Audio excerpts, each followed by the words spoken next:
সারা বাংলাদেশে আরো প্রতিশ্রুতি অনুযায়ী জাতীয় নির্বাচনে বিজয়ের পরই চলতি বছরের 10 মার্চ রাজধানীর বনানীতে কড়াইল বস্তি সংলগ্ন টিএনটি মাঠে পরীক্ষামূলকভাবে সরকারের যুগান্তকারী ফ্যামিলি কার্ড কর্মসূচির উদ্বোধন করেন প্রধানমন্ত্রী তারেক রহমান। পর্যায়ক্রমে দেশের বিভিন্ন জায়গায় বিস্তৃত হয়েছে এই কার্যক্রম। এবার আনুষ্ঠানিকভাবে শুরু হতে যাচ্ছে ফ্যামিলি কার্ড বিতরণ। 16 আগস্ট কিশোরগঞ্জে এর উদ্বোধন করবেন সরকার প্রধান। বৃহস্পতিবার সচিবালয়ে অর্থ মন্ত্রণালয়ে ফ্যামিলি কার্ড প্রদান সংক্রান্ত মন্ত্রিসভা কমিটির পঞ্চম সভা শেষে সমাজ কল্যাণ মন্ত্রী ডাক্তার এজেড জাহিদ হোসেন জানান, 16 আগস্ট কিশোরগঞ্জে আনুষ্ঠানিকভাবে ফ্যামিলি কার্ড বিতরণ কার্যক্রম উদ্বোধন করবেন প্রধানমন্ত্রী।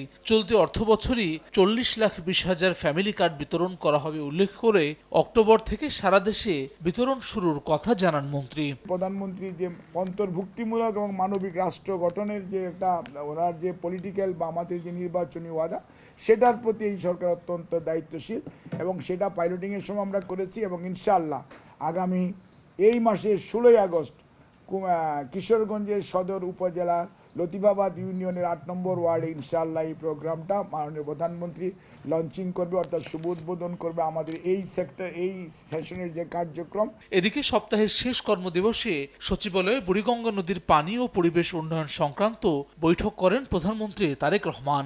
বৈঠক শেষে ঢাকা দক্ষিণ সিটির প্রশাসক আব্দুস সালাম জানান, নদী বাঁচাতে সমন্বিত পদক্ষেপ গ্রহণের নির্দেশ দিয়েছেন প্রধানমন্ত্রী তারেক রহমান। বুড়িগঙ্গার পাশাপাশি অন্যান্য যে ঢাকার নদীগুলো আছে, এই নদীগুলো যে আজকে দূষণ এমন পর্যায়ে গেছে যেটা মানে কল্পনাই করা যায় না। তাই মাননীয় প্রধানমন্ত্রী এই ব্যাপারে আগেও বলেছেন আমাদেরকে, এবং আজকে একটা কর্ম পরিকল্পনা তৈরি করার জন্য তিনি নির্দেশ দিয়েছেন।